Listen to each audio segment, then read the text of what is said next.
welcome to another What a Week That Was. And I'll be honest with you, what a week it's been. There's been a lot going on this week. Last week was a bit quieter. This week has been unquiet, shall we say, if you know if that's a word. For a start, the weather's turned pretty nasty. Ice on cars, bit of snow. It's not stuck round here, but I've definitely seen places where it's stuck quite a lot. So we're lucky in that respect. And generally, it's been a bit naff. Considering how nice it was, it's very sad.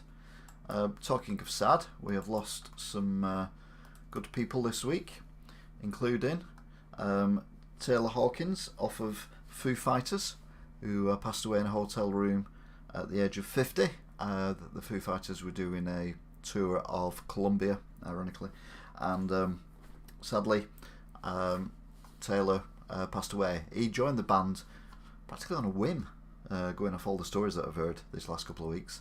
Just basically walked up and said, "Oh, you needed a drummer, can I join your band?" kind of thing, and it wasn't quite like that, but it might as well have been. And wallop, 1998 until 2022, and he has been the drummer ever since. And I must admit, not my favourite band of all time, but they've done some right good tracks in the past, some amazing ones. But yeah, sadly going to be missed. As is Tom. This is Tom Parker from The Wanted. Now, The Wanted are a boy band that have done remarkably well in the UK as well as in the USA, apparently. Sadly, he was diagnosed with a brain tumour a couple of years ago and passed away at the beginning of this week. And he was only 33, which is no age. I did say when The Wanted first come along that they were wanted for, how did I word it? Crimes against music. Although I do feel a little bit sad that I said that now. But yeah, they weren't the best band ever, but people liked them, and you know they seemed a nice bunch of guys. So yeah, another tragedy today. It's not all been terrible news of losing people, although we won't be seeing Bruce Willis anymore on in any new movies. His family have announced that he's retiring as he's got aphasia, which apparently is something to do with language and understanding brain kind of thing. So he wouldn't be able to remember scripts and stuff like that. Two of my favourite films are Bruce Willis films. Okay, Die Hard 2. I'd say Die Hard 2 was my favourite, and then I'd go Die Hard 1 and then Die Hard 3, and then we don't talk about the other Die Hards. But yeah, definitely two of my favourite films of all time. Hiya Toff, hope you're good. Talking of movies, it was the Oscars this weekend, and amazing news when the deaf actor won the first ever Oscar for a deaf person. But we were just basically talking about The Slap. Now, The Slap is from, and I said Bruce Willis then, but it's not, it's Will Smith, and he slapped Chris Rock, not The Rock. You would not slap The Rock, but Chris Rock is a alternative American comedian who says things that are a little bit, you know, I've never been a big fan of Chris Rock. Mind you, I've never been a big fan of Will Smith, although I did like Independence Day. I thought that was a very good movie, although it was very American, aren't we, great type of thing. But I mean, all movies from America are, yeah, we're great, we're Americans, aren't we, great type of thing. But one of the best things that come out of this was that someone clipped The Slap and they put it on a racetrack, a Formula 1 racetrack, when Mick Schumacher, the son of Michael Schumacher, crashed his Haas in qualifying. You can see there the car actually got ripped in half when it was lifted up. Thankfully, Mick Schumacher was okay after the incident, although he didn't race. Two reasons: one, he'd be a bit shaken and definitely stirred, but obviously the car was in two bits, and I don't think they can fix that overnight. So yeah, he didn't race the following day, but the good news is he's okay, and hopefully he should be racing this next race coming up, which is not this weekend, it's the weekend after. The Grand Prix itself was amazing. There was some really good racing in the Grand Prix. particularly between the Alpine cars, which is Ocon and Alonso, although they were teammates, and you're like, maybe not do that, because when you're fighting amongst each other and trying to overtake, the cars behind catch you up, and that just creates a whole new element of risk and danger that you don't need when you're fighting for points. But up front, some fantastic racing from Max Verstappen and Charles Leclerc. The winner being, spoiler alert, Max Verstappen, who actually scored some points this time after the fuel issue that him and Perez had at the last Grand Prix, where both cars retired, and that was because the fuel pressure was low. Basically, when your tank runs out of fuel, you need to get pressure in there to push it up into the fuel pipe and get it sucked out and all that kind of stuff, and that wasn't quite right, but they've sorted it out now. So yeah, looks promising for the rest of the season, and let's just hope that Mick Schumacher is okay and does well in the future, because I'd be very upset if he doesn't do well, because he seems a nice guy, and he had a lot of bad luck. Talking of bad luck, well, maybe not, but the American troops had a visit from Biden at the weekend. President Biden. The name is Biden. President Biden. He'd basically gone to show Putin that he was not afraid to go into a country that was next door to the country that he was invading, i.e. Poland. So he went there, he had some pizza, he had a laugh with the troops, and then he basically implied that America is after a regime change in Russia. But then he had to backtrack very quickly,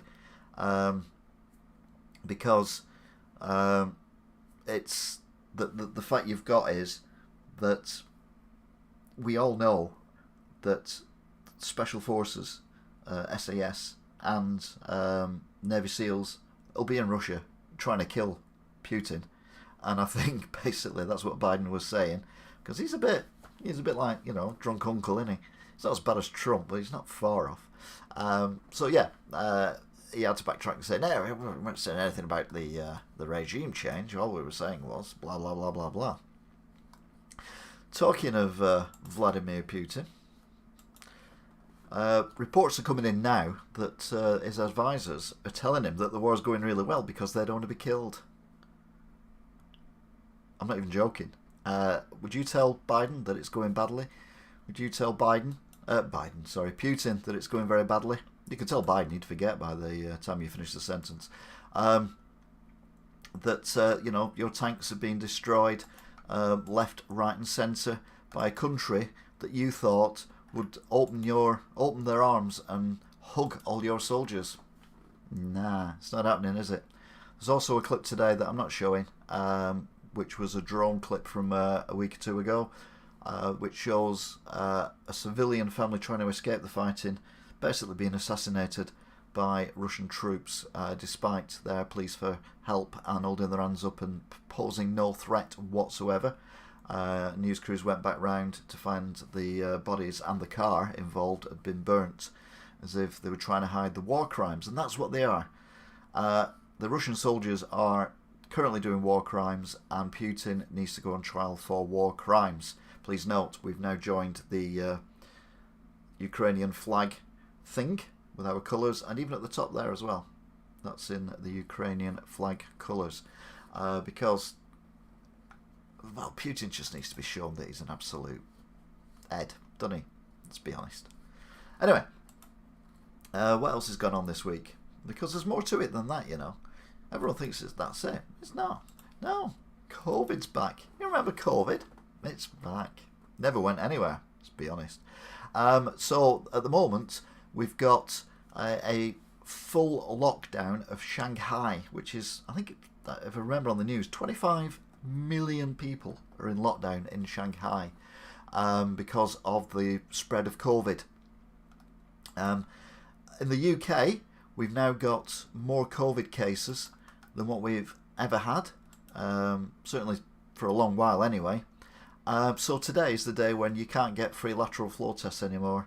You can't get 3 PCR tests, and restrictions have been lifted in the Isle of Man completely. What could possibly go wrong? As I've said all along, I agree that we need to live with COVID, but living with COVID means simple protection. Wash your hands, social distancing, face masks. That is it. That's all we need. And it would solve the problem. The problem we've got now is the hospitals are beginning to fill up again with people with COVID. Although a lot of people who are in hospital with COVID are not in because they've got COVID, they're in with other reasons, but they've also got COVID as well. However, the numbers of people with COVID are going up due to the fact that a lot of the vaccinations that people have had are now waning. So yeah, basically we could have another disaster on our hands, and it could go horribly, horribly wrong again. But let's hope it doesn't. Let's hope people are sensible. Although, of course, I'm not holding my breath for any of that. I'll be honest with you.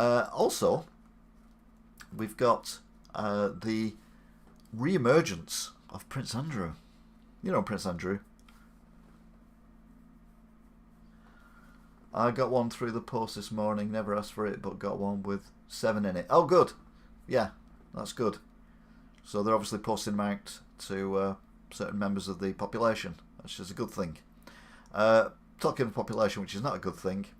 Look who's back. Oops, there he is. That, ladies and gentlemen, is Prince Andrew. Remember him? I'll give you 12 million if you shut up and stop telling stories about me that may or may not be true. But because they are true, I'm not going to go to, allegedly, and all that crap.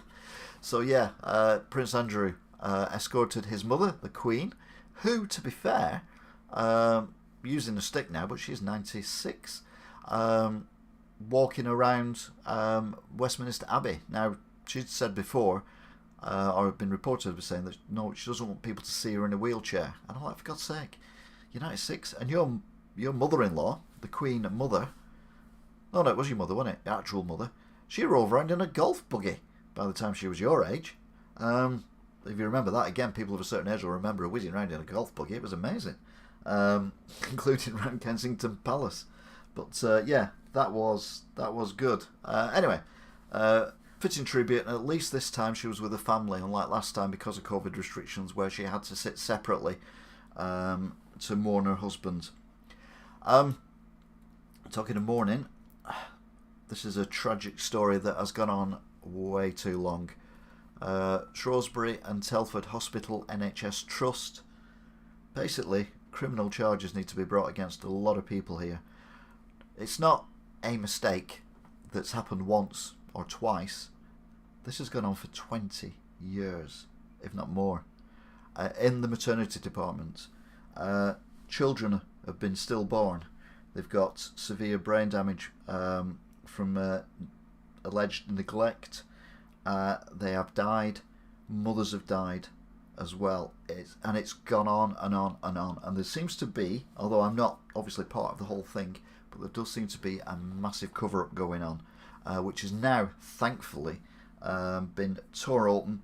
And hopefully we will get some charges against people, because when you go to hospital, you trust people. The NHS is one of the best institutions in the world. You ask anyone from any other country and they will tell you that the NHS is amazing. And then you get people like the Shrewsbury and Telford Hospital NHS Trust who've just let it all down. Okay, there are bad eggs everywhere, but this should not have gone on for as long as it went on for. And questions should be asked outside the health trust as well, not just within it, because that is just a horrible, nasty, yucky thing to do. And people dying and you don't do anything about it? What is wrong with you? What is wrong with you? Anyway, a lot of people are suffering on a different level, and that is energy prices going up.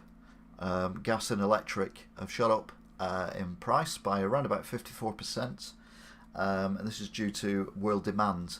Basically, it's not a UK thing. It's nothing to do with Brexit. It's nothing to do with the government's handling of lockdowns or anything like that. This is a worldwide thing where demand for energy has soared once we've all come out of lockdown. What I don't understand is we've all been out of lockdown for quite a while now.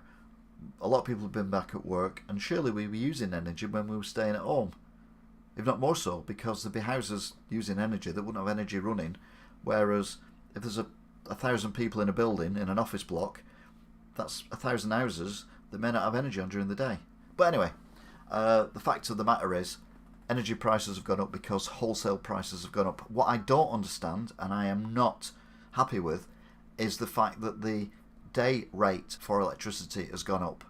Now, I understand that if gas goes up by, well, doubles in price, wholesale, so British Gas or any other energy company buying the gas have to pay double what they paid 12 months ago, 18 months ago, whatever, that prices have to go up. I get that. What I don't get is why they charge the day rate more, considerably more than what they were before, because the infrastructure is still there.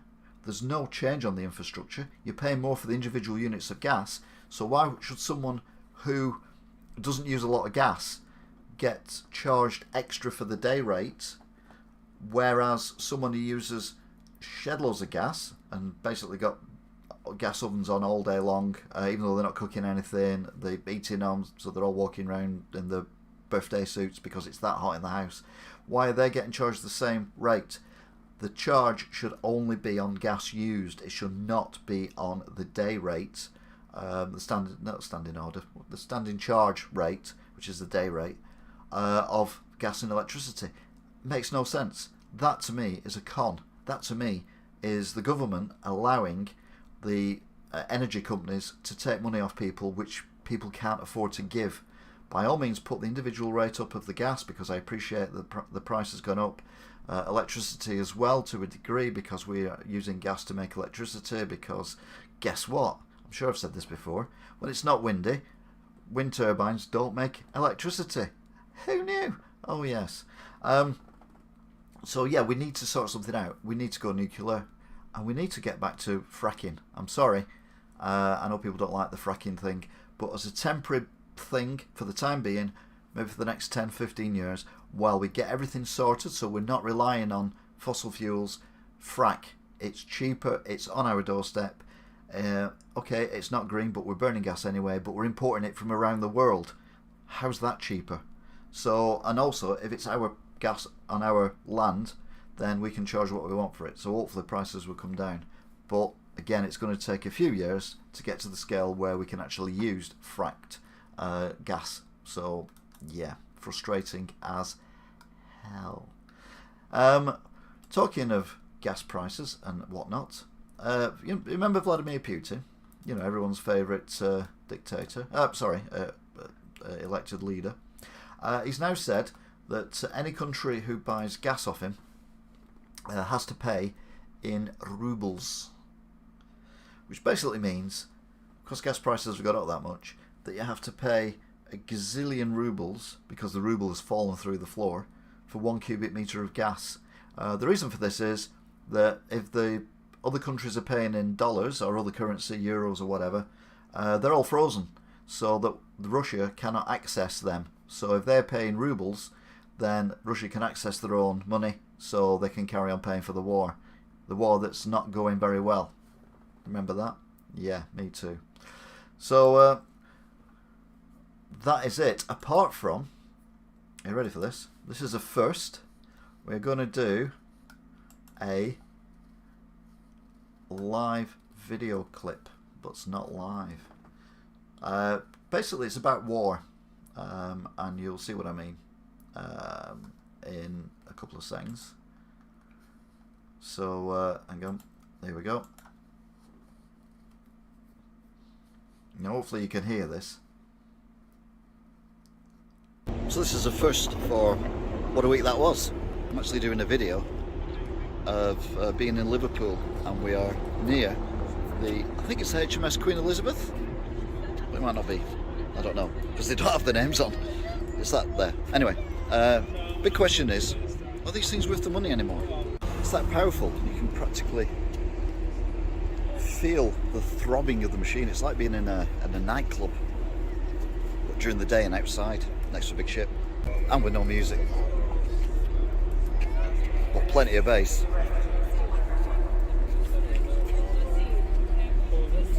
I don't know if I can hear it now, but the throbbing noise. So do we need these anymore? That's the question. Obviously, with the conflict going on in Ukraine, Even aeroplanes are not necessarily needed. Cruise missiles, and these things are massive, incredibly expensive to run, and are very slow at getting somewhere. Whereas a cruise missile, well, it'll get there in less than 10 minutes. So, do we need them? Let's discuss.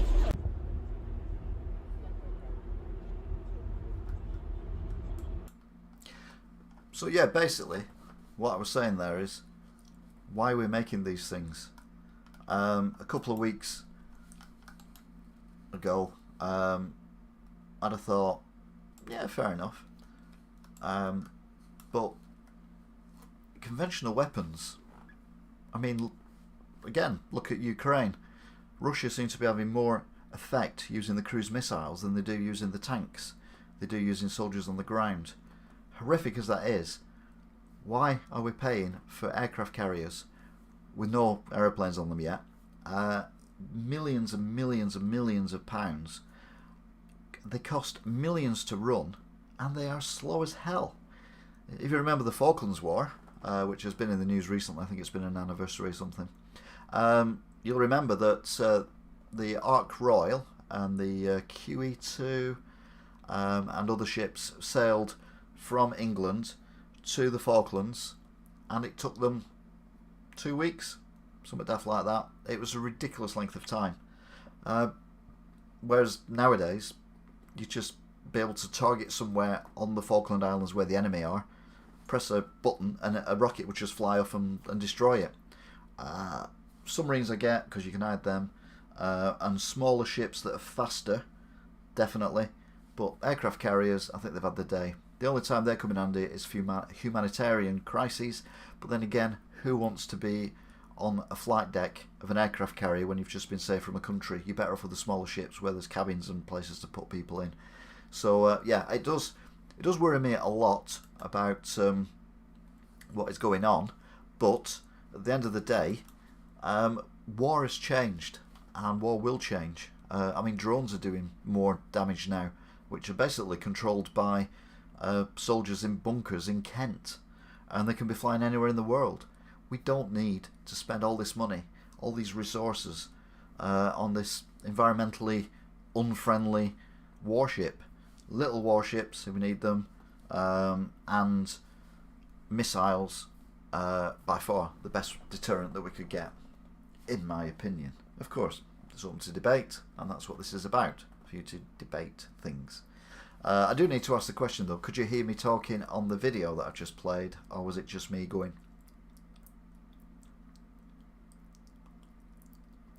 Because if it was, that was a complete waste of time.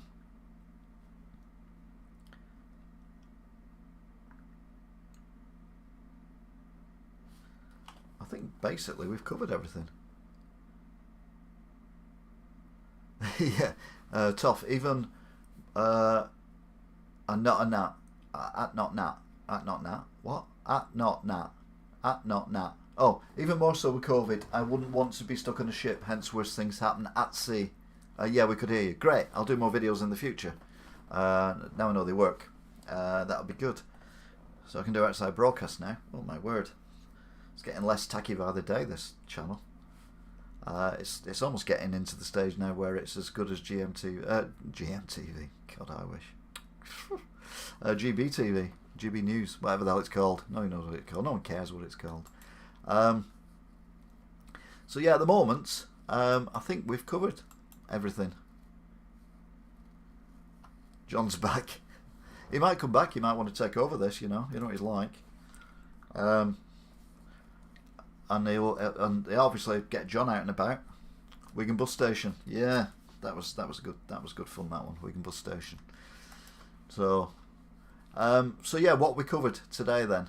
Well, we covered Will Smith attacking Chris Rock, but not The Rock, and the meme that was amazing of Will Smith smacking the back wheel of Mick Schumacher's Haas F1 car, causing it to crash. Obviously it wasn't real, it was a meme, but it was very well done. We also had the sad news this week of Taylor Hawkins of the Foo Fighters passing away.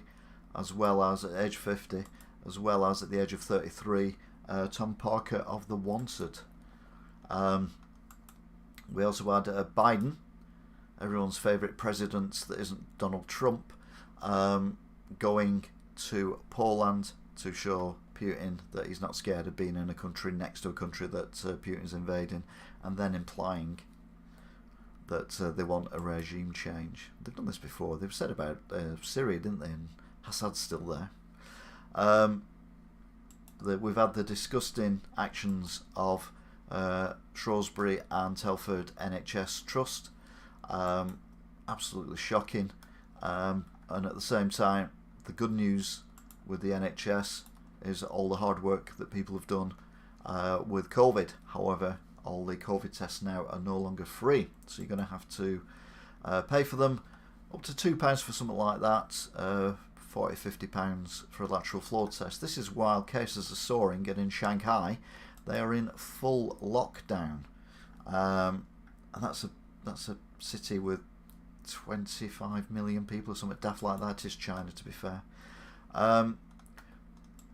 Vladimir Putin has demanded that Europe pay for Russian gas with rubles rather than dollars or euros, and already we're feeling the effects of this as prices have gone up by around 53% today. So it'll be interesting to see how much change that makes to us all. I imagine a hell of a lot, to be fair. While that's going on, we've also got the memorial of Prince Philip and the Queen attending, and thankfully she was in good enough health to walk around, and actually, thanks to COVID restrictions being lifted, she was able to sit with her family, which is what you want in an event like that. The one thing I forgot to mention is something I'm probably least bothered about, and that is the World Cup has been, what do they call it? The groups have been drawn tonight. England is against USA, Iran, and either or. Is it Scotland, Wales, and Ukraine? But because Ukraine are obviously a bit preoccupied, then it's basically between who's going to win out of those football matches. But to be fair, I wouldn't want to be Wales or Scotland playing against Ukraine. I mean, my word, Ukrainians are a species off another planet. I mean, they are amazing defenders. I mean, not only of their own country, but I mean, just think, you're going out there and you've got to score goals against these people. Good luck with that. And then, of course, we had the news of Bruce Willis retiring from movies. I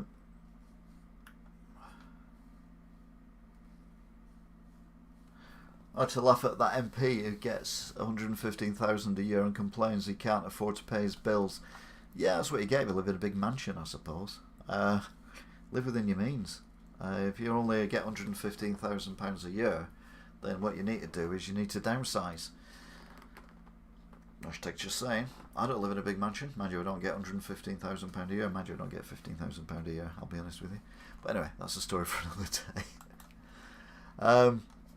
Have we covered everything? Oh yeah, Putin again.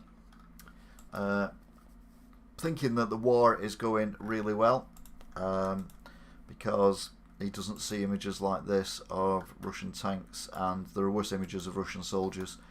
As I dare say, there are images of Ukraine soldiers as well, but he thought he'd be able to just drive into Ukraine and they all be waving the Russian flags, hugging them, throwing roses onto the tanks and everything, and saying thank you for liberating us. What basically happened is it's been a massacre on both sides, and Putin is either blissfully ignorant or is only being told what he wants to hear, which is probably, if you're very close to someone who's a dictator, an elected official, then maybe that is a good idea.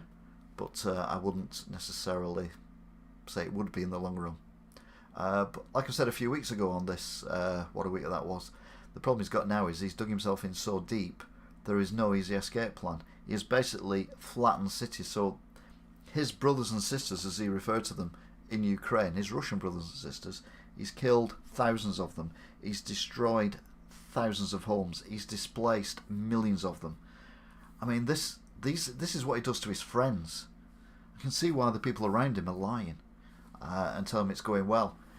It is shocking, but how do you get someone like that to face justice? One hopes that either the special forces, if they are in there, and they should be in there, get hold of him, or someone grows a pair, a bit like that squirrel on the Great British Bake Off a few years ago, and does something about it, because this cannot be allowed to continue. But we cannot allow him the excuse to press the button. But of course, if he presses the button, doesn't necessarily mean that we're all going to get nuked, because it's not literally, you don't press the button and it literally sets the fuse off. It doesn't work like that. You press the button and it sends a message to all the places around, and then the individual people there, they fire it off.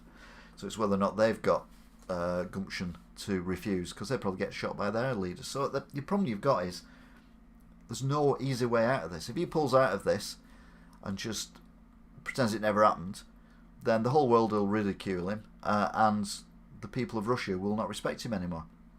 And I don't know whether the people of Russia do respect him, or whether or not they're paid to respect him. There was a big rally he had last week, and allegedly people were told not to go to work, but to go to this rally, and given flags and told to cheer and wave in the background. Otherwise they wouldn't have a job. Again, it's all, rumours. No one knows the truth, but it does seem about right for people like that. They need to be mollycoddled into thinking people like them. And then we'll go back finally to the weather, which has gone shocking after it's been really nice. Snow and ice forecast next week, rain, although a bit warmer. But it's not just here. There are some people in America, a couple of influencers have been posting on Snapchat and whatever, that they are having a bad time because the weather is shocking where they are. I'm just going to check something, because you're not very talkative except for Toff, and Toff normally isn't that talkative. So I'm just checking whether or not I'm doing it differently, whether or not this is working, or whether or not it's not working. So, here we go. Oops. No, it's just Toff talking. That's alright then. Because the whole point of this is it's a debate. You're supposed to talk as well, and then I say you're wrong or you're right. Oh, that's a good. I never thought of that, and that kind of thing. But anyway, we normally do it for about 30 minutes. We're on 33 minutes, so I'll give you a chance to have a chat if you want. Other than that, we'll leave it there. We'll be back again next week. Just checking my list that we've done everything. We have indeed. I say I can't get over the fact. Hi Angela. That the COVID tests, when we've got record levels of people with COVID, are being stopped. It just doesn't make sense. And the experts are saying, whatever you do, don't. I don't know. Whatever I do, this is a doctor. I don't go into shops and I don't go into public spaces without wearing a mask. And them are the people who we should be listening to, not Boris. We should be listening to the experts and no one else. So yeah, there you go. So that is it. 30 odd minutes we've been doing it for. How long have we been doing it for? 35 minutes.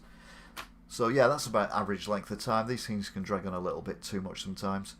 So yeah, sorry you missed me, Angela, but you can watch it back and then you can comment in the comments section, because there was some good stuff this week, I thought.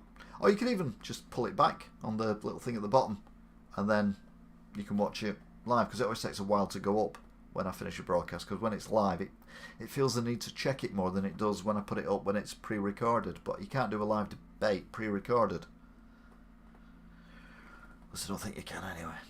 So what's this week got lined up? Don't know. Hopefully, it won't be as eventful as last week. But I'll see you next week. We can look back and see what a week next week was.